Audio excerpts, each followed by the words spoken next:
Un accidente reveló su traición, descubrí que mi prometida me engañaba con mi hermano y que mi hija no era mía. En el tribunal le quité todo y terminó rogando perdón. Mi nombre es Javier Salcedo. El teléfono sonó a las 2:45 de la madrugada, rompiendo el silencio como un cuchillo que me atravesaba el pecho. A esa hora nadie llama con buenas noticias. Tanteé en la oscuridad hasta alcanzarlo. El lado de la cama de Clara estaba frío y vacío, como de costumbre. Últimamente trabajaba hasta tarde casi todas las noches, o al menos eso decía. Papá. La voz de Lucía me golpeó desde el altavoz, quebrada, apenas audible entre sirenas y gritos. Papá, estamos en problemas.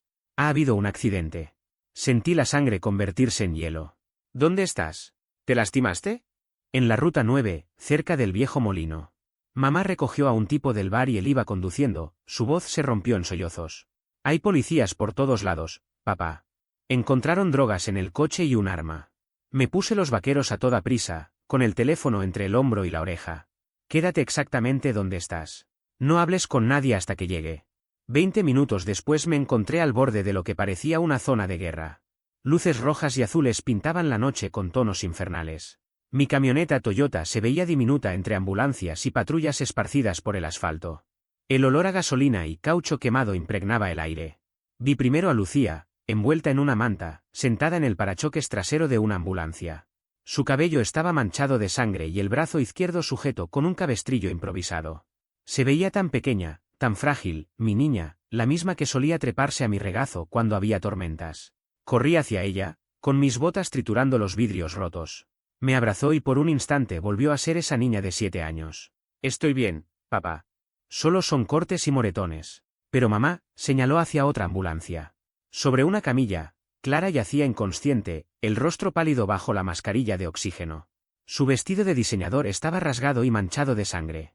Incluso así, seguía siendo hermosa. Esa misma belleza había sido mi condena hacía 22 años. Se golpeó fuerte en la cabeza cuando el coche volcó, susurró Lucía. Los médicos no saben cuándo despertará. Entonces una sombra se proyectó sobre nosotros. Alcé la vista y vi a la inspectora Marta Serrano, una vieja conocida del instituto. En aquella época se apellidaba Morrison y era capitana del equipo de baloncesto. Ahora vestía un uniforme y una expresión dura que me heló el estómago. Javier Salcedo, dijo, sin rodeos. Necesitamos hablar. Me incorporé lentamente, manteniendo una mano en el hombro de mi hija. ¿Mi familia estará bien? Tu hija se recuperará. Tu esposa lanzó una mirada hacia la ambulancia. Es demasiado pronto para saberlo. Pero no es de eso de lo que tenemos que hablar. Me condujo hasta una patrulla, donde un hombre esposado aguardaba en el asiento trasero. Incluso desde fuera del coche se notaba que era más joven que yo, quizá de unos 30 y tantos, con un atractivo pulido, de esos que salen en anuncios de colonia. Su camisa cara estaba desgarrada, con manchas de sangre en el cuello, y aún así llevaba una sonrisa insolente, como si posara para una foto policial que planeaba enmarcar. Te presento a Alejandro Torres, dijo Marta. Conducía el BMW de tu esposa cuando salió de la carretera. Encontramos 2 onzas de cocaína en la guantera y un revólver calibre .38 en su chaqueta. El mundo se me inclinó. No lo entiendo. Clara no conoce a nadie así. La risa de Marta fue amarga.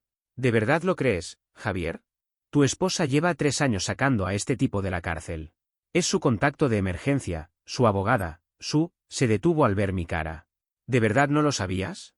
Las piezas encajaron como un rompecabezas de cristales rotos, las noches de trabajo, las llamadas misteriosas, la distancia gélida con la que me trataba, la ropa cara que yo no podía costear con mi sueldo de ingeniero, las facturas de tarjeta que siempre manejaba ella sola. ¿Cuánto tiempo? Pregunté con la voz áspera. Lo suficiente, respondió Marta, ahora con un tono compasivo, el que se usa para dar un diagnóstico mortal. Lo siento, Javier. Volví la vista hacia mi esposa inconsciente, luego hacia mi hija herida, y finalmente hacia el hombre esposado, que seguramente había estado acostándose con ella mientras yo trabajaba jornadas de 60 horas para mantener la casa. ¿Quieres saber quién es realmente ese tipo? Añadió Marta. Siéntate, Javier. Esto solo va a empeorar. El hospital olía a desinfectante y sueños rotos. Llevaba 3 días viviendo en la sala de espera, sobreviviendo a base de café de máquina y la determinación que nace cuando no queda nada más. Lucía había sido dada de alta tras un día de observación, pero Clara seguía en coma inducido mientras reducían la inflamación cerebral. Los médicos hablaban con frases medidas sobre lesiones traumáticas y optimismo cauteloso, pero yo podía leer entre líneas, tal vez nunca despertara, y si lo hacía, ya no sería la misma mujer que me había engañado durante años. Lucía estaba a mi lado, con el portátil en las rodillas, supuestamente escribiendo un trabajo para la universidad. Pero más que a la pantalla, miraba constantemente hacia la habitación de su madre. Papá, hay algo que necesito decirte. La miré de verdad por primera vez en días. A sus 20 años, tenía los pómulos afilados de su madre y mi terquedad marcada en la mandíbula. Era hermosa, brillante, el mejor reflejo de ambos. El simple hecho de imaginar que esta tormenta pudiera destrozarla me encendía una rabia que me hacía querer golpear las paredes. Dime, hija. Cerró el portátil y me miró con seriedad. Mamá está con él desde que yo iba en secundaria. Con Alejandro. Y no es el primero. El café en mi estómago se transformó en ácido. ¿Cómo que no es el primero? Ha habido otros. Yo trataba de hacerme la que no veía nada, pero era evidente, llamadas extrañas, reuniones interminables, fines de semana en los que desaparecía y volvía con joyas nuevas. Recordé los pendientes de diamantes que Clara había lucido en nuestra cena de aniversario. Me había dicho que eran un bono del bufete. Yo me había sentido orgulloso de su supuesto éxito. ¡Qué ingenuo! ¿Por qué nunca me lo contaste? Pregunté. Los ojos de Lucía se llenaron de lágrimas. Porque esperaba que parara. Porque no quería ser yo la que destruyera la familia. Porque tenía 17 años y estaba aterrada, sin saber qué hacer. La abracé fuerte, aspirando el aroma de su champú, el mismo que usaba desde la secundaria. Nada de esto es tu culpa. ¿Me entiendes? Nada. Lo sé, pero... Sin peros. Tu madre tomó sus decisiones. Yo tomé las mías al no ver lo evidente. Tú solo trataste de sobrevivir en medio de todo. Nos quedamos en silencio un rato, observando a las enfermeras cruzar con sus carpetas y sus gestos decididos. Hasta que Lucía volvió a hablar. Papá, hay otra cosa. Es sobre el tío Ramón. Mi hermano Ramón era 5 años menor que yo. Había logrado convertirse en un abogado corporativo exitoso, vivía en una enorme casa en las afueras con su esposa perfecta y 2 hijos que parecían sacados de un catálogo. Desde siempre había sido el orgullo de la familia, obtenía las mejores notas, conseguía becas completas, mientras yo apenas sobrevivía entre la universidad comunitaria y la escuela técnica. Nuestros padres nunca lo dijeron abiertamente, pero yo lo sabía, valoraban más su despacho en la esquina de un rascacielos que mi título en ingeniería. ¿Y qué pasa con él? Ha estado llamando mucho al teléfono de mamá, incluso antes del accidente. Un escalofrío me recorrió la espalda. ¿Cómo sabes eso? Lucía, con la voz temblorosa, respondió. Cuando recogí el bolso de mamá antes de que se la llevaran los paramédicos, el teléfono no dejaba de sonar. Sacó el móvil de su mochila, un iPhone elegante, con una funda de diseñador que seguramente valía más que mi presupuesto mensual de alimentos. La pantalla estaba rota, pero seguía funcionando. Me lo entregó, y yo vi la pesadilla desplegarse ante mis ojos, 17 llamadas perdidas de Ramón, 23 mensajes de texto. Mis manos temblaban mientras lo desbloqueaba. Conocía lo suficiente a Clara para adivinar la clave, su cumpleaños al revés. Y entonces lo vi. Una cascada interminable de mensajes de mi propio hermano. ¿Estás bien? Llámame. Estoy preocupado. Javier no puede enterarse de lo nuestro. Lo nuestro. El mundo alrededor comenzó a girar como un carrusel desbocado. Apreté el reposabrazos de la silla de la sala de espera hasta que mis nudillos se pusieron blancos. Papá, ¿estás bien? Preguntó Lucía, con miedo en la voz. Seguí revisando el historial. Eran meses, incluso años, de conversaciones. Clara y Ramón planeando encuentros, compartiendo bromas privadas, hablando de mí como si fuera un obstáculo. Había uno en particular que me nubló la vista de rabia. Javier trabaja hasta tarde otra vez. Ven cuando Lucía se acueste. Y la respuesta de ella, sospecha algo. Debemos ser más cuidadosos. Lo peor fue leer uno, apenas 2 semanas antes, te amo. Siempre lo he hecho. Incluso antes de Javier. Me levanté de golpe. La silla cayó al suelo con estrépito. Varias personas me miraron en la sala de espera, pero yo solo necesitaba aire. ¿A dónde vas, papá? A buscar respuestas, respondí entre dientes. Salí del hospital, apretando el teléfono de Clara como si fuera un arma. Me subí a mi camioneta, cubierta de polvo y hojas muertas tras 3 días sin moverla. Encendí el motor y me quedé inmóvil un instante, tratando de asimilarlo. Mi esposa me engañaba. Y no con cualquiera, sino con mi propio hermano. Mi hija lo sabía, lo había guardado para protegerme. Y mientras tanto, Alejandro Torres seguro se reía desde alguna celda, disfrutando del caos que nos había dejado. Conduje sin rumbo fijo. La radio hablaba de valores familiares y del supuesto colapso de la sociedad. La apagué de inmediato. Pasé frente a la papelera donde trabajé 15 años, frente al instituto donde Lucía fue la mejor de su promoción, y frente a la iglesia donde Clara y yo nos casamos un mayo soleado, convencidos de que el amor sería suficiente. Quizás lo hubiera sido, de haber existido amor verdadero entre nosotros. Mi móvil vibró. Por un instante pensé que podía ser Clara, despierta, queriendo dar alguna absurda explicación. Pero no. Era Ramón. Me enteré del accidente. ¿Están bien? Llámame. Respondí con frialdad. Necesitamos hablar esta noche. Contestó al instante. Por supuesto, lo que quieras, hermano. Hermano. La palabra me sabía a veneno. Llegué a la casa de Maple Street, la misma que había mantenido durante 18 años. La casa donde Clara tramaba su huida mientras yo arreglaba grifos y cortaba el césped fingiendo que éramos felices. El contestador parpadeaba. 7 mensajes. Vecinos, compañeros de trabajo, amigos ofreciendo ayuda y condolencias. La señora Morales, de al lado, había dejado una cazuela en el porche. Mi jefe quería saber si necesitaba días libres. La compañera de piso de Lucía, preocupada porque ella no contestaba. Gente con vidas normales, ajena a la podredumbre que nos consumía. Subí a la habitación que compartí con Clara durante 2 décadas. Revisé sus cajones buscando más pruebas. Las encontré en su tocador, un estuche de terciopelo con unos pendientes de esmeraldas. El recibo, escondido debajo, revelaba que habían costado $2000. Firmado, Ramón. Me desplomé sobre la cama mientras el joyero caía al suelo, esparciendo collares, pulseras y anillos que jamás había visto. ¿Cuántos regalos escondidos más habría? ¿Cuánto tiempo llevaba esto ocurriendo? ¿Cuántas personas lo sabían mientras yo era el último en enterarme? De pronto, la puerta principal se cerró de golpe. Escuché pasos en la escalera. La voz de Ramón resonó en el vestíbulo. «¿Javier? ¿Estás en casa?» Me levanté despacio, esquivando las joyas desparramadas. Allí estaba él, en la entrada, aún con su traje impecable. Su rostro mostraba preocupación, una expresión que tal vez me hubiera engañado días antes. Llegué tan pronto como pude. «¿Cómo lo llevas?», preguntó, intentando sonar sincero.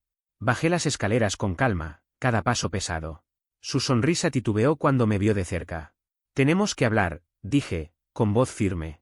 «Claro, lo que quieras». Entró conmigo al salón y se sentó en su sillón favorito de las reuniones familiares.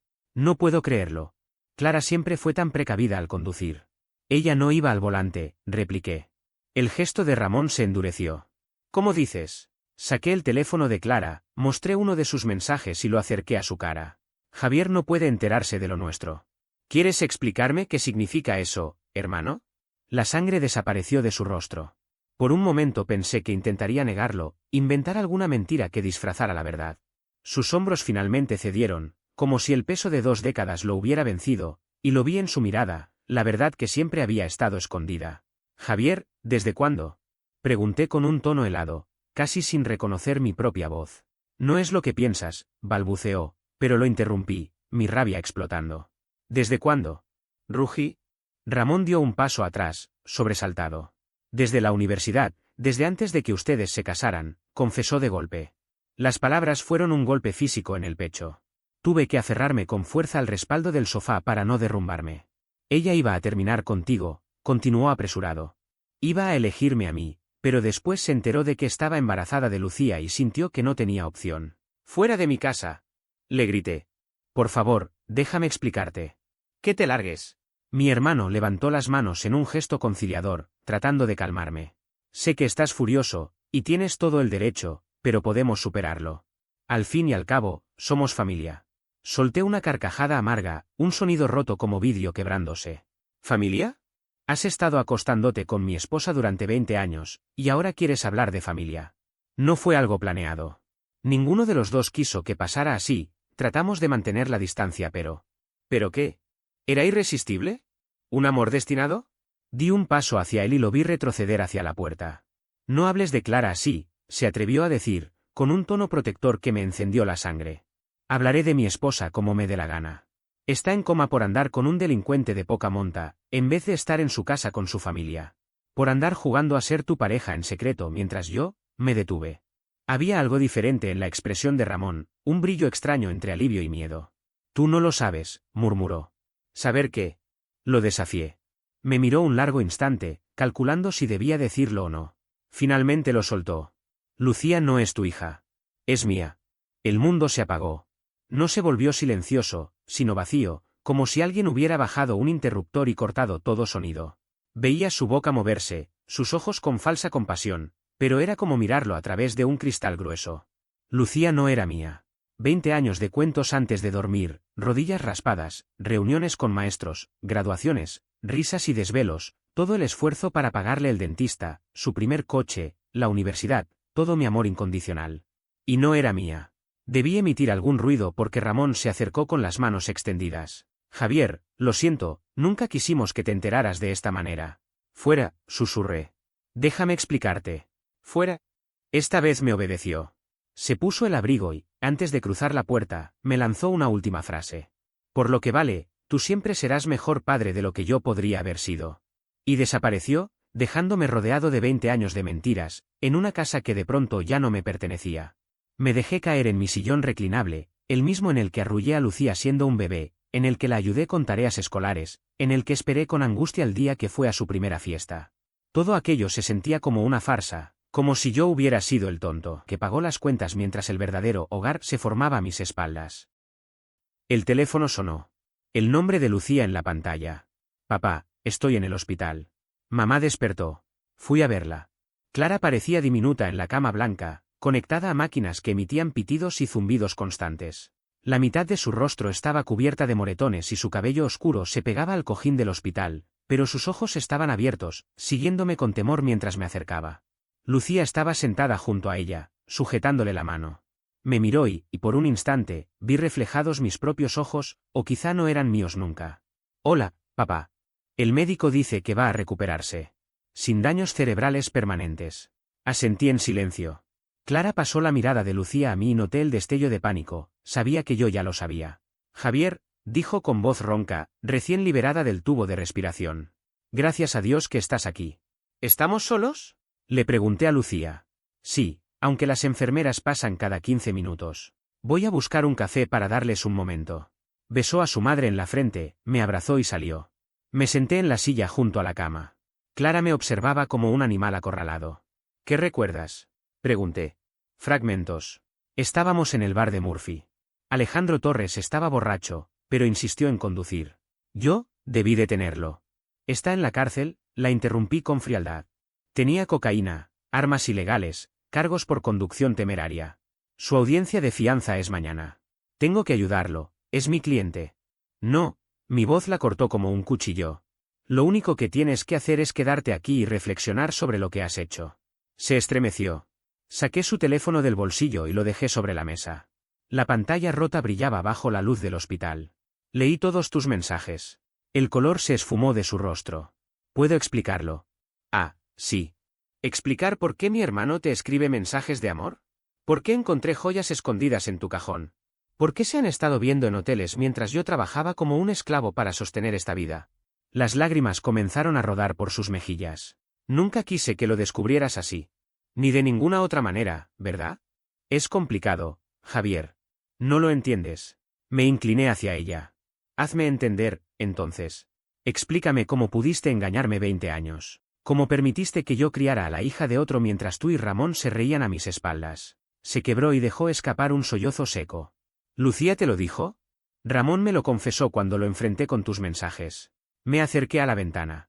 Afuera, familias normales vivían problemas normales. Yo había desperdiciado 2 décadas en una mentira. 20 años, Clara. 20 años siendo un tonto. Pero tú la amas, y ella te adora. La biología no cambia eso. Tienes razón, le respondí con calma. Amo a Lucía más que a nada en este mundo. Por eso no voy a dejar que la arruines como arruinaste mi vida. ¿Qué estás diciendo?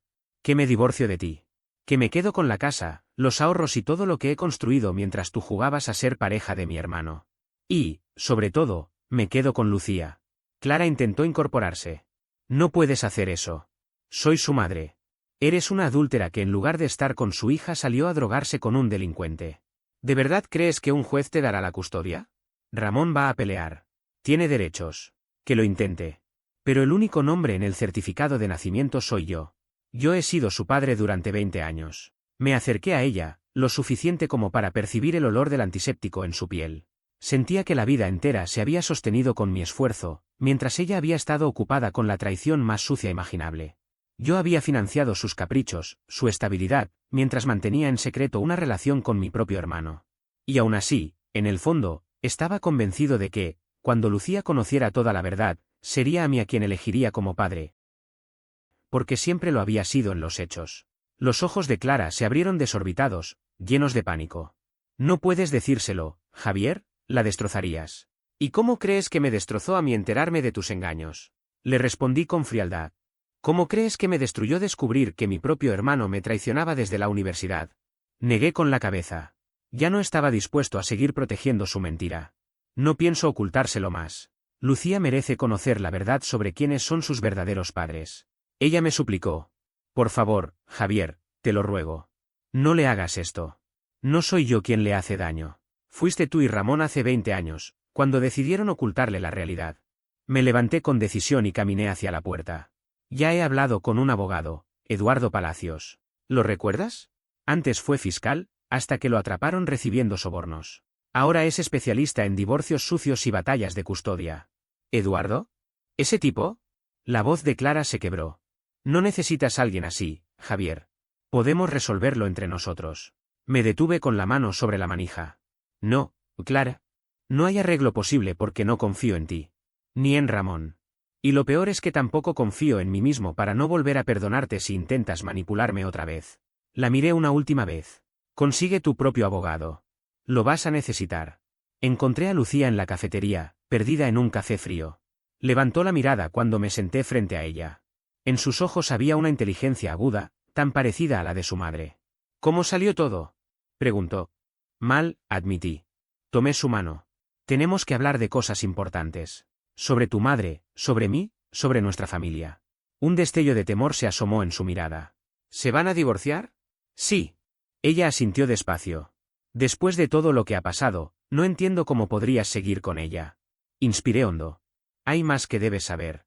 Tu madre ha tenido una relación con el tío Ramón desde antes de que nacieras. Lucía se quedó inmóvil, su rostro endurecido. ¿Cuánto tiempo? 20 años, quizá más. Apartó su mano de la mía y se echó hacia atrás en la silla. Toda mi vida. Entonces dime, ¿soy su hija? El silencio pesó como un arma cargada entre nosotros. Podía mentir, protegerla con palabras bonitas. Podía decirle que lo biológico no importaba, que yo era su padre en todos los sentidos. Pero ya no más mentiras. Sí, susurré. Lo eres. La observé mientras pasaba de la sorpresa a la ira, luego a la tristeza y la confusión, hasta que finalmente se quedó con un aire de determinación. ¿Vas a seguir siendo mi papá? Preguntó, rompiéndome el corazón, al mismo tiempo, reparándolo. Si tú me dejas. Ella apretó mi mano con fuerza. Entonces eso es lo único que importa. Ramón puede ser mi padre biológico, pero tú eres el hombre que me enseñó a montar en bicicleta, el que me ayudó con las matemáticas, el que espantó a los monstruos de debajo de mi cama. Tú estuviste en cada partido, en cada obra de teatro, en cada reunión escolar. Tú eres mi padre, Javier Salcedo, y nada va a cambiar eso. La abracé con lágrimas contenidas. Te amo, hija. Y yo a ti, papá. Se permitió una leve sonrisa temblorosa. ¿Qué va a pasar ahora? Ahora iremos a casa y empezaremos de nuevo, sin quienes nos mintieron. Nos pusimos de pie, y ella me rodeó con un abrazo fuerte. Sobre su hombro vi a Ramón entrar a la cafetería. Nuestros ojos se cruzaron. Titubeó, inseguro. Vamos, le dije a Lucía. Hora de irnos. Salimos sin dirigirle la palabra. Ya en el estacionamiento, ella subió a mi camioneta, y mientras me ajustaba el cinturón, preguntó. Papá, ¿qué harás con el tío Ramón? Recordé cómo siempre había sido el niño prodigio de la familia, el exitoso, el orgullo de todos. Su gran casa, su BMW, sus trajes caros, mientras yo trabajaba con las manos, reparando lo que fuera, pagando facturas. Pero ahora conocía la verdad, y no pensaba callarla. Voy a destruirlo, respondí con calma. Ella me miró con una chispa de aprobación. Bien. Conducimos a casa bajo el cielo de octubre, pasando frente a hogares donde las familias cenaban juntas, frente a la escuela donde mi hija había sido reina del baile, frente al parque donde la empujé en los columpios de niña. Todo se veía igual, pero nada lo era. Al llegar a la casa de Maple Street, hice una lista mental de lo que debía hacer: llamar a Palacios, cambiar las cerraduras, cancelar las tarjetas de Clara, documentar cada detalle para la custodia y preparar la forma de hacer pagar a Ramón por 20 años de traición. Mientras abría la puerta, Lucía me dijo con firmeza: quiero ayudarte en lo que planees. La miré con orgullo. Siempre sería mi hija, más allá de los genes. y en sus ojos vi la misma determinación que ardía en mí. De acuerdo, pero lo haremos bien, legalmente, con inteligencia, y de la forma más devastadora posible. Ella sonrió, y por primera vez en días sentí esperanza. El teléfono sonaba cuando entramos a la casa. Miré la pantalla, era Ramón. Lo dejé ir al buzón de voz. Poco después estaba en la oficina de Eduardo Palacios, un lugar que parecía congelado en los años 70, paneles de madera, sillones de cuero cuarteados y un olor persistente a tabaco que hacía mucho estaba prohibido en el edificio. Eduardo Palacios era un hombre de baja estatura, de facciones marcadas y cabello plateado. Su sonrisa depredadora era tan característica que lograba incomodar a cualquier testigo cuando subía al estrado. Javier Salcedo, dijo al levantarse de su escritorio para estrecharme la mano. Me enteré del accidente, una desgracia. ¿Cómo está tu esposa? Vivirá, respondí con frialdad, notando cómo a Eduardo se le iluminaban los ojos al percibir el tono gélido en mi voz. Me acomodé en la silla frente a él. Pero no he venido a hablar de eso. Ya lo imaginaba, contestó, abriendo un bloc de notas amarillento y haciendo sonar el clic de su bolígrafo. ¿Qué puedo hacer por ti? Durante la siguiente hora le relaté todo, el romance con Ramón Salcedo, los mensajes encontrados en el teléfono de Clara, las joyas inexplicables, la devastadora verdad sobre la paternidad de Lucía. Eduardo escribía con rapidez, pidiendo fechas exactas y detalles que no dejaran huecos. Cuando terminé, sonrió con esa expresión calculadora que lo caracterizaba. Esto es excelente. Tienes un caso sólido, adulterio, abandono de las responsabilidades familiares y vínculos con individuos de dudosa reputación. Ningún juez de este estado se pondrá en tu contra. ¿Y qué pasará con Lucía? ¿Ramón puede reclamar algún derecho como padre? Eduardo soltó una carcajada seca. Podría intentarlo, pero tendría que reconocer 20 años de adulterio y engaños. Además, ha estado pagando la manutención a su propio hermano todo este tiempo. Quedara como un mentiroso o como un tonto. Tal vez como ambas cosas. Quiero destruirlo, Eduardo, le dije con firmeza. Profesional, personal y totalmente. Eso costará más, replicó, inclinándose hacia atrás en su silla. Pero puede hacerse. Ramón es socio en Brennan Mitchell y Associates, un bufete corporativo que cuida obsesivamente su imagen. No les agradará verse envueltos en un escándalo. Haz lo que sea necesario. El monto que me pidió me hizo dudar, pero aún así extendí el cheque. Algunas batallas valían endeudarse. Cuando me levanté para marcharme, añadí. Una última cosa, quiero ser yo quien le entregue los papeles a Clara. Javier, normalmente. Quiero hacerlo yo. Eduardo alzó los hombros. Es tu dinero y tu decisión.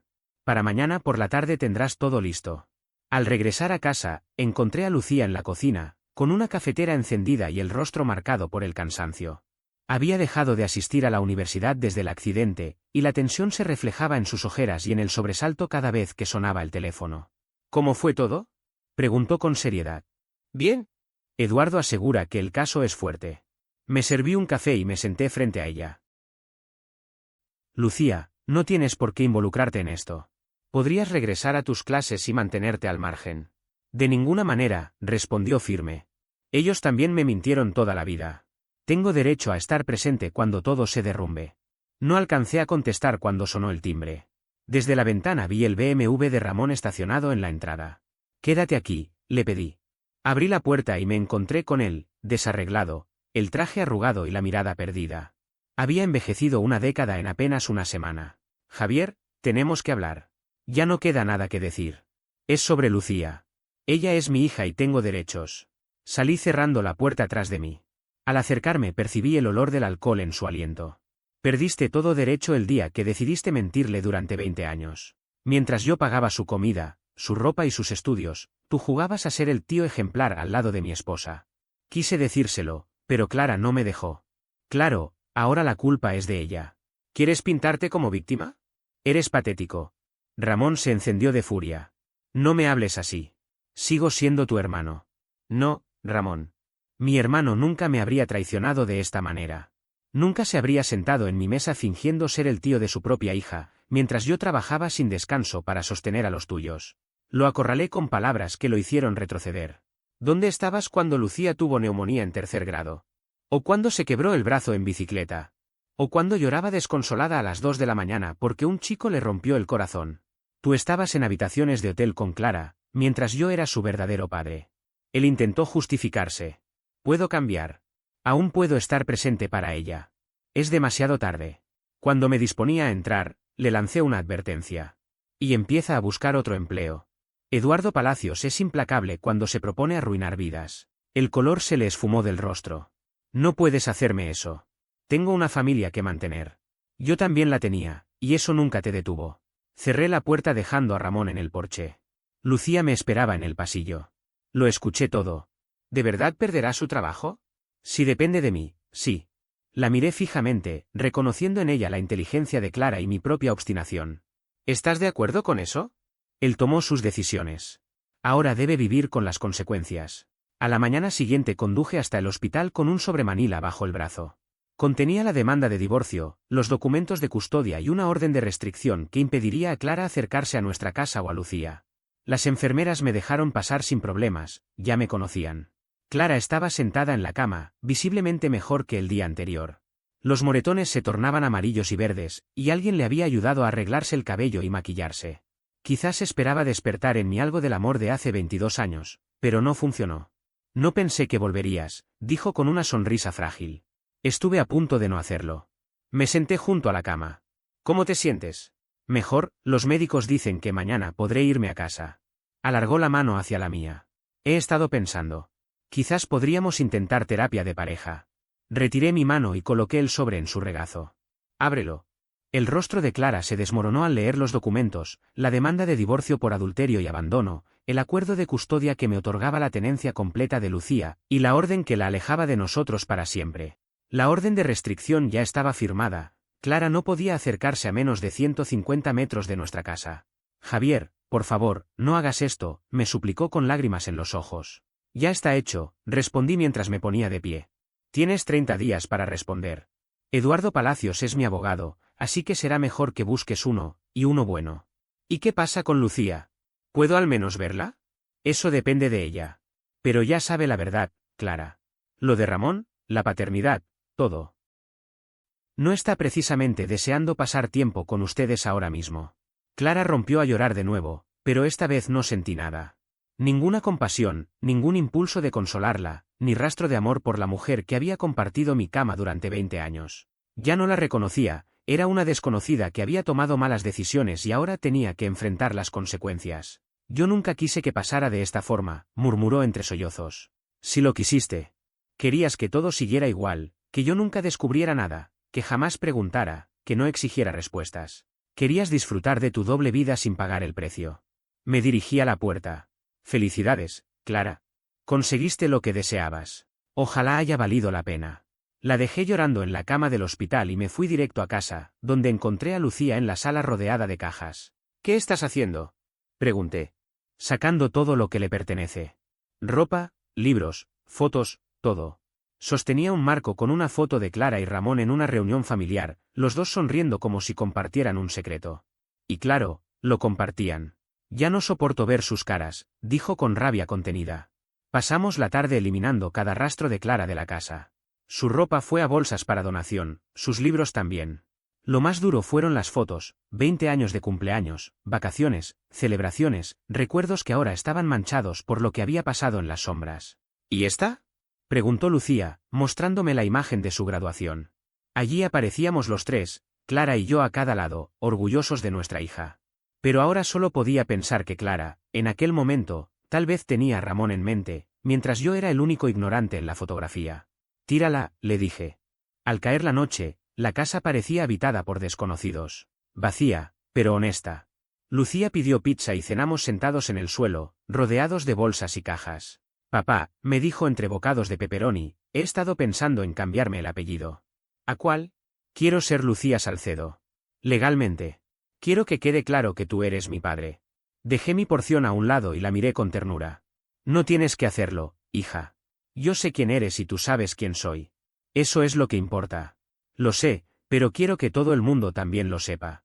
Que Javier Salcedo es mi padre. Ramón no significa nada para mí. ¿Crees que Eduardo puede ayudar con eso? Seguro que sí, respondí.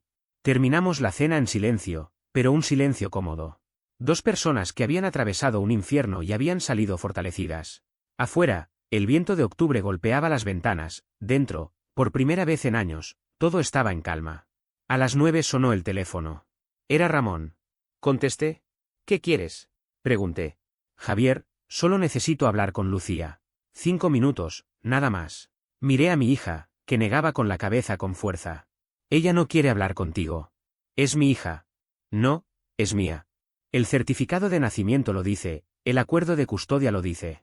Y lo más importante, ella también lo dice. Guardé silencio un instante y luego añadí. Por cierto, ¿cómo va el trabajo? Escuché que tu bufete está enfrentando ciertos cambios. La línea quedó muda por unos segundos. ¿Qué hiciste? Yo nada.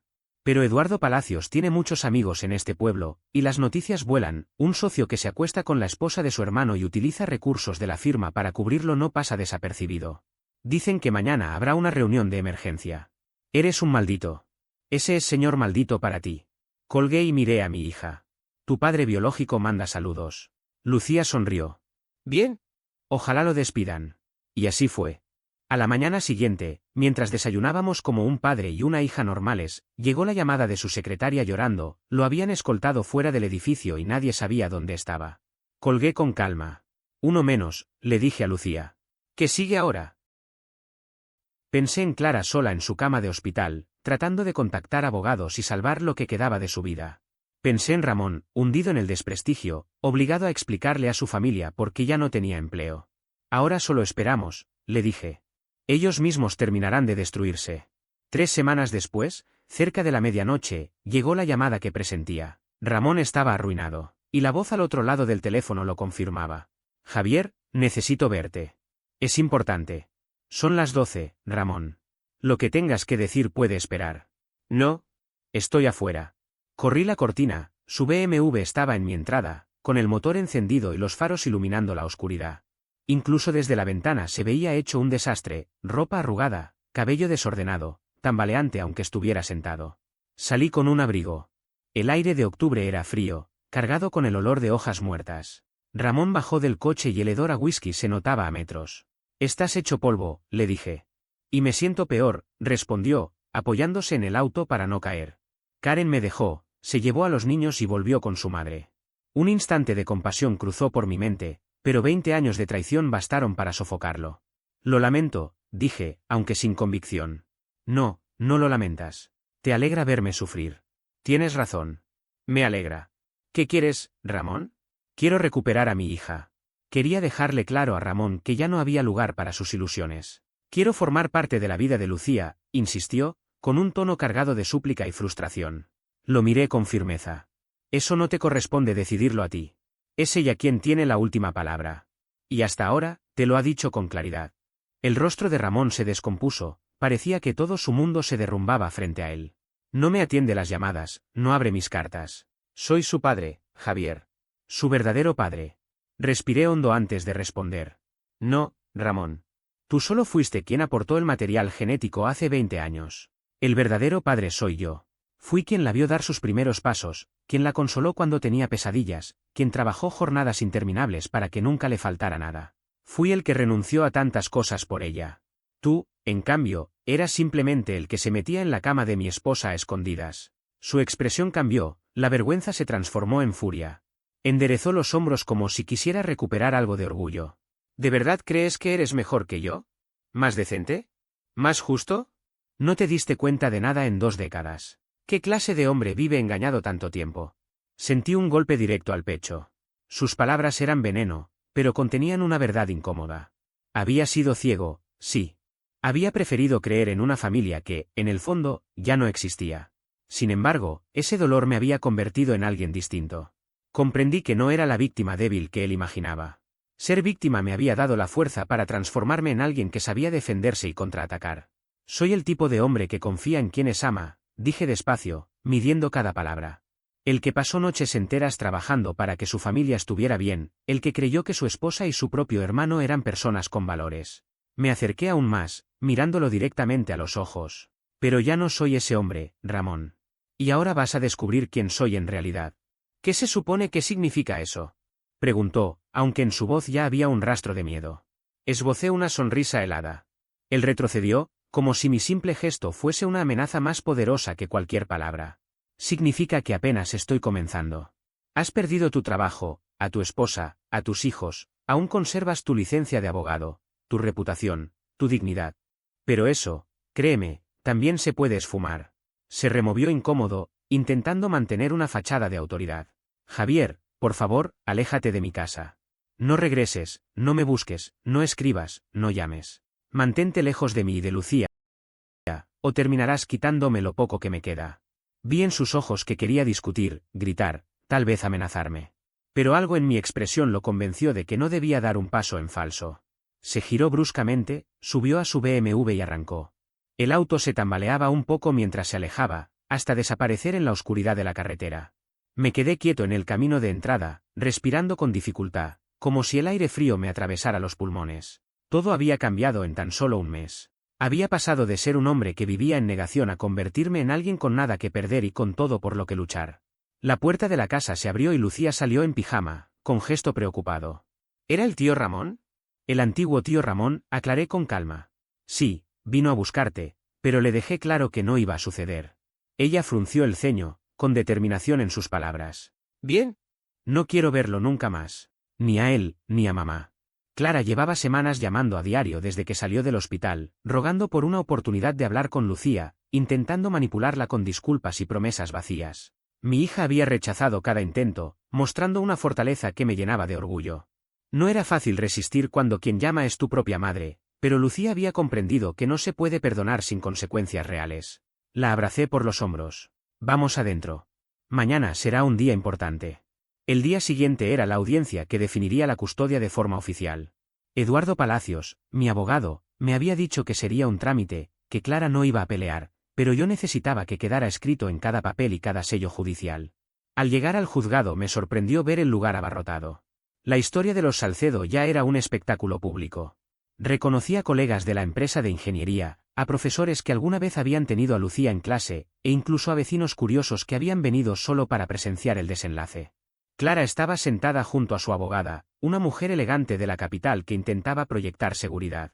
Pero Clara lucía demacrada, con la piel pálida y el cuerpo visiblemente debilitado. Me observaba de reojo, buscando quizá un resquicio de compasión, pero no encontró ninguno. La magistrada Carmen Ibáñez entró en la sala. Era una mujer de rostro severo, con décadas resolviendo disputas familiares. Su sola presencia imponía silencio. Se abre la audiencia de modificación de custodia en el caso Salcedo contra Salcedo. Señor Palacios, puede comenzar.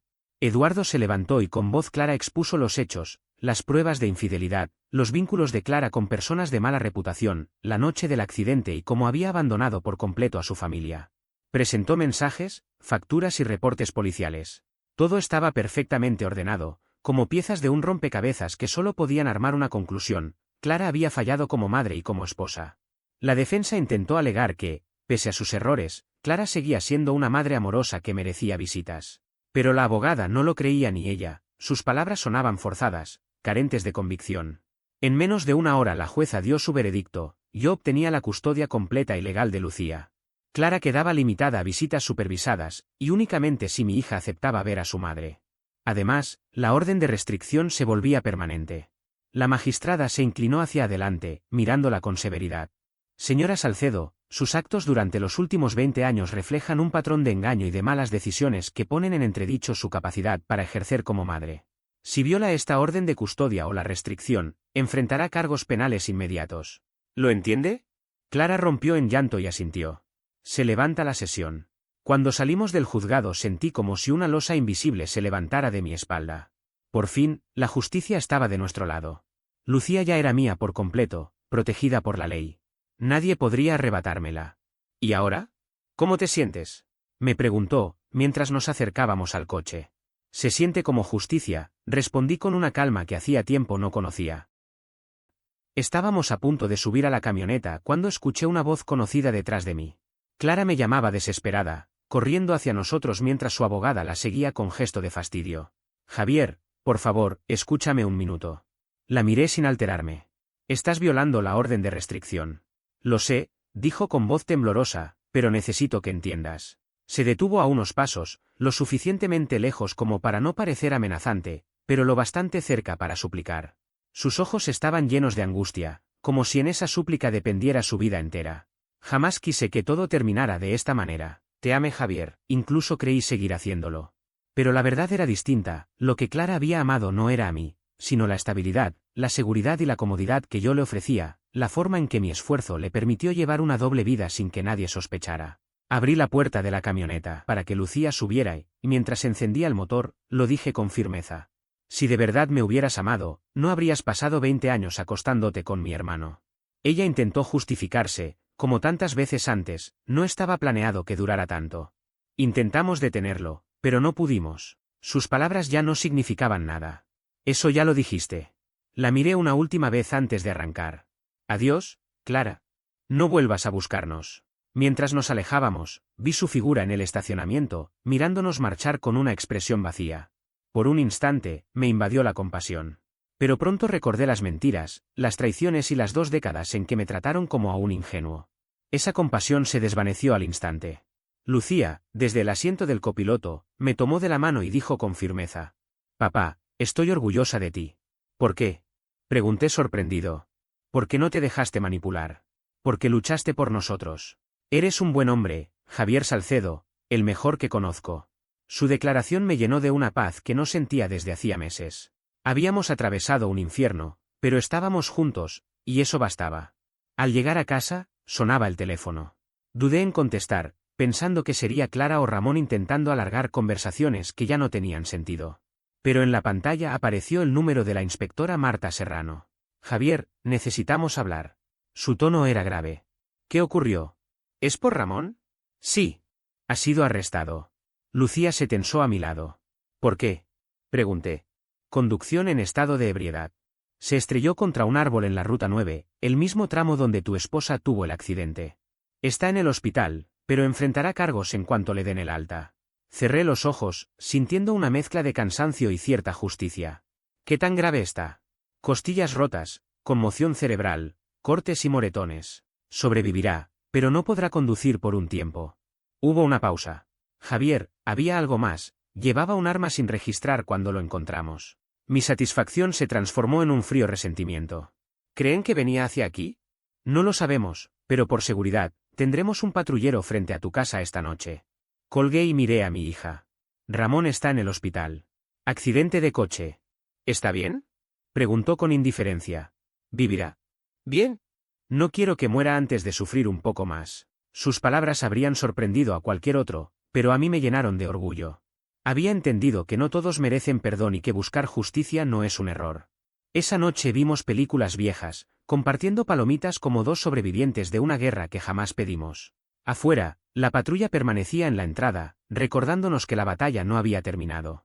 Pero, por primera vez en 2 décadas, yo no temía al futuro. Clara estaba fuera de nuestras vidas y Ramón enfrentaba lo que merecía. Al acostar a Lucía, como no lo hacía desde que era niña, me preguntó con ojos brillantes: «Papá, ¿qué pasará ahora?» «Ahora volveremos a vivir. Regresaremos al trabajo, a la universidad, y seremos una familia. Una verdadera familia esta vez». «¿Solo los 2? «Solo nosotros». «¿Está bien así?» Ella sonrió. «Es perfecto». Apagué la luz y pasé por la habitación vacía donde antes estaba el tocador de Clara. El espacio parecía más grande, más limpio, como si también la casa respirara al fin. Sabía que llegarían nuevos desafíos. Ramón saldría del hospital, Clara intentaría romper la orden de restricción, y la gente murmurarían a mis espaldas. Pero ya no me importaba. Aprendí la diferencia entre ser víctima y ser tonto, y no volvería a ser ninguno de los dos. Esa noche dormí profundamente, sin secretos ni arrepentimientos, con mi hija segura bajo el mismo techo y mis enemigos lejos. 3 días después del arresto de Ramón, mientras preparaba café y Lucía se alistaba para su regreso a la universidad, alguien golpeó con violencia la puerta principal. A través de la mirilla vi a Alejandro Torres en el porche. Estaba irreconocible, flaco, con un aire desesperado, la ropa elegante sustituida por jeans gastados y una chaqueta de cuero. Sus ojos transmitían una locura que helaba la sangre. «Lucía, sube a tu habitación y cierra la puerta», ordené en voz baja. «Papá, ¿qué ocurre? Hazlo ahora». Escuché sus pasos en la escalera mientras Alejandro golpeaba de nuevo. «Sé que estás ahí, Salcedo. Tenemos que hablar». Marqué el 911 con el corazón acelerado y me dirigí a la ventana. Alejandro caminaba de un lado a otro, nervioso y con gestos que revelaban que estaba drogado. Una y otra vez metía la mano en el bolsillo de la chaqueta. «Soy Javier Salcedo, 247 Maple Street. Alejandro Torres está en mi propiedad, violando sus condiciones de libertad bajo fianza. Creo que está armado». Unidades en camino, señor. Permanezca dentro y aléjese de las ventanas, respondió la operadora. Él me oyó hablar y buscó mi silueta. Su rostro se torció de rabia. Me destruiste la vida. Me quitaste todo. Me aparté del cristal, observando desde las cortinas cómo sacaba un objeto del bolsillo. No era un arma de fuego, sino una palanca metálica. Y con ella empezó a destrozar mi camioneta, parabrisas roto, capó abollado, cada golpe costándome miles de dólares. ¿Dónde diablos están los policías?, murmuré, viendo cómo arruinaba mi vehículo. Cuando terminó con la camioneta, volvió su atención hacia la casa. Probó primero abrir la puerta principal con brusquedad, pero al no conseguirlo se movió hacia la parte trasera de la casa. Todo estaba en silencio hasta que un estruendo me hizo estremecer. El cristal de la ventana de la cocina, justo la que quedaba encima del fregadero, había sido destrozado. En ese instante comprendí que ya no podía seguir viviendo como víctima. No más miedo, no más resignación. Abrí el armario del pasillo y agarré con fuerza el bate de béisbol que guardaba para emergencias. El corazón me latía con violencia, pero mis pasos eran firmes cuando avancé hacia la cocina. Al llegar, vi a Alejandro Torres atascado a medio cuerpo, luchando por entrar. Sus piernas colgaban torpemente y sus brazos buscaban impulso para incorporarse. En cuanto me vio, el pánico se reflejó en sus ojos. Intentó retroceder, pero ya era tarde, había quedado encajado. ¿A dónde crees que vas?, le pregunté con una voz más serena de lo que esperaba, aunque por dentro hervía. Alejandro soltó un gruñido, y con rabia desenfundó la palanca de hierro que traía. La movió con violencia hacia mi cabeza. Apenas tuve tiempo de reaccionar, me agaché instintivamente y descargué el bate sobre su muñeca. No fue suficiente para romper huesos, pero sí para que soltara el arma al instante. Su alarido de dolor resonó en la cocina, seguido de la caída brusca de su cuerpo al desplomarse hacia los arbustos del exterior. En medio de la confusión, comenzaron a escucharse sirenas que se acercaban a toda velocidad. Alejandro también lo notó. El miedo lo empujó a levantarse de golpe y salir corriendo, lanzándose hacia la espesura del bosque que rodeaba mi casa. Corría con la desesperación de alguien que sabía que cada segundo definía sus últimas bocanadas de libertad. Apenas medio minuto después, el frente de mi casa se iluminó con las luces rojas y azules de las patrullas. 3 coches policiales llegaron con los agentes desenfundando sus armas. La inspectora Marta Serrano encabezaba el grupo. Sus ojos recorrieron de inmediato los daños en la cocina, el vidrio roto y la palanca en el suelo. Negó con la cabeza con una mezcla de fastidio y cansancio. ¿Dónde está?, preguntó con firmeza. Corrió hacia el bosque, probablemente rumbo al viejo camino de Tala, le respondí, aún jadeando por la tensión. Ella tomó la radio y comenzó a lanzar órdenes rápidas, coordinando la persecución. En pocos minutos, una docena de agentes se desplegaron entre los árboles. Los perros rastreadores estaban en camino, y sobre nuestras cabezas, un helicóptero comenzó a girar, bañando con su reflector la negrura del bosque. 2 horas después lo encontraron. Alejandro se había escondido en una cabaña de caza abandonada, a varios kilómetros. No estaba desarmado. Llevaba encima una pistola calibre 22 y varias dosis de metanfetamina, suficiente como para probar que llevaba días en un frenesí autodestructivo. La inspectora Serrano observó cómo los técnicos recogían pruebas en mi cocina. Sus palabras fueron contundentes. Está acabado. Tiene 3 antecedentes graves, múltiples delitos encima y además violó su fianza. Será un milagro que salga de prisión antes de cumplir 50 años. Asentí en silencio, sabiendo que ella tenía razón. ¿Qué buscaba? Quise saber. Venganza, seguramente. Este tipo de hombres no tolera la humillación. Su abogado le había dicho que el testimonio de Clara era clave para el acuerdo de culpabilidad. Cuando ella dejó de cooperar, decidió culparte a ti por arruinarle todo. El ambiente comenzó a calmarse después de que se lo llevaran. Entonces Lucía bajó las escaleras, observando los destrozos con una serenidad sorprendente para su edad. Bueno, dijo con calma, parece que vamos a necesitar una ventana nueva en la cocina, un parabrisas para la camioneta, y de paso, otra puerta principal. Recorrí la cocina con la mirada. El caos era absoluto, vidrios esparcidos por el suelo, huellas de barro en el marco, el aire impregnado de ese olor metálico de los objetos recién rotos. Lo único que pensé es que el seguro tendría que cubrir casi todo. «Papá, ¿estás bien?», me preguntó ella de pronto. Esta vez me tomé un momento para reflexionar antes de contestar. Un mes atrás, algo así me habría quebrado, la invasión de mi hogar, la amenaza a mi hija, el miedo de no poder protegerla. Sin embargo, esa noche lo que sentía era distinto. Estaba cansado, sí, pero al mismo tiempo había un extraño alivio dentro de mí. «Estoy bien, hija. Mejor que bien. Porque esta vez no tuvimos que vivir con miedo». La rodeé con mi brazo, atrayéndola hacia mí. Alejandro era el último eslabón de la cadena que la unía a la vida pasada de su madre. Ahora también había desaparecido. El resto del día lo pasamos con ajustadores del seguro y reparadores, intentando devolver el orden. Al anochecer, la ventana ya estaba cubierta con tablas, la puerta reforzada y mi camioneta camino al taller. Lucía preparó la cena y yo, sentado en la mesa, comencé a revisar la correspondencia acumulada, facturas, publicidad, y entre ellas, una carta del abogado de Ramón Salcedo pidiendo una reunión por asuntos familiares. La rompí en dos y la lancé a la basura sin abrirla. Lucía colocó frente a mí un plato de espaguetis humeantes. Se quedó en silencio unos segundos hasta que retomó lo que había estado meditando. Papá, he estado pensando en lo que dijiste sobre no tener miedo. Sí, ¿qué pasa con eso? Respondí. Creo que estoy lista para verla. A mamá. Solo una vez. La miré con seriedad. En sus ojos había una determinación firme. ¿Estás completamente segura? Sí. Necesito hablar con ella cara a cara. Que sepa lo que siento, que entienda lo que hizo con nosotros. Y necesito despedirme de verdad.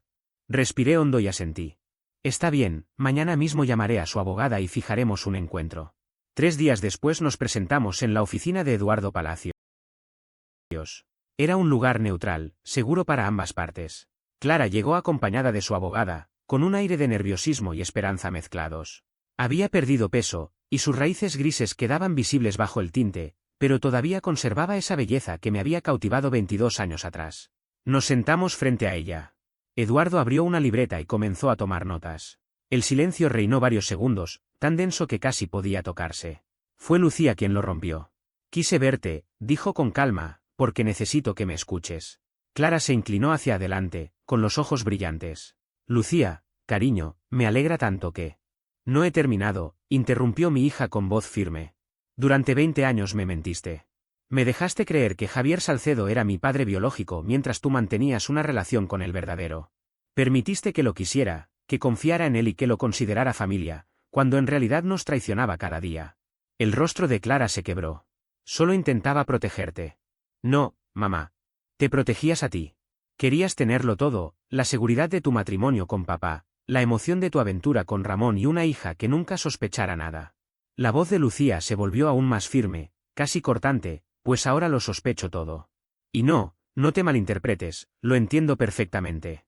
Entiendo que eres egoísta, que fuiste deshonesta y que, en lo más esencial, fallaste como madre. Las palabras de mi hija llenaron la sala como un golpe seco.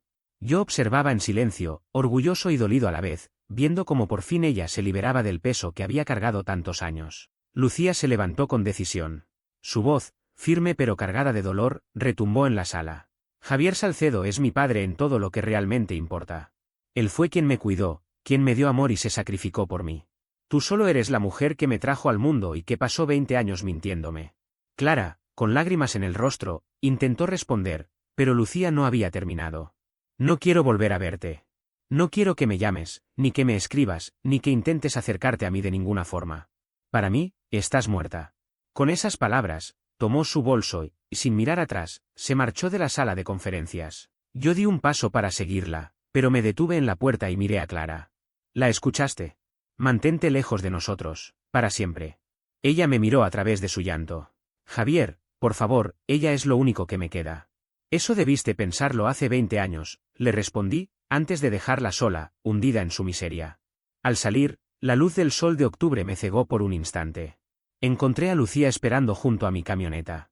El parabrisas ya había sido reemplazado y casi no quedaba rastro del daño que Alejandro Torres había causado en su ataque. En pocos días, el vehículo luciría como nuevo, como si nada hubiera pasado. ¿Cómo te sientes?, le pregunté. Libre, respondió ella, con una sonrisa débil. Por fin libre. Condujimos de regreso por las calles de nuestra ciudad, pasando frente a los lugares donde se había desarrollado nuestra vieja vida, y donde ahora empezaba una completamente distinta. La casa de la calle Maple seguía igual por fuera, pero dentro ya nada era lo mismo. Las mentiras se habían derrumbado, los secretos estaban expuestos y quienes nos habían traicionado habían quedado reducidos a ruinas.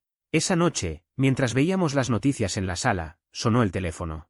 Dudé en contestar, pero el número era desconocido. Al responder, una voz formal se presentó. Señor Salcedo, habla la doctora Ana Beltrán del Centro Médico de Men. Lo llamo por Ramón Salcedo. El corazón me dio un vuelco. ¿Qué ocurre con él? Me pidió que lo contactara. Sus lesiones tras el accidente de auto resultaron más graves de lo que imaginábamos. Hay una hemorragia interna que no detectamos a tiempo.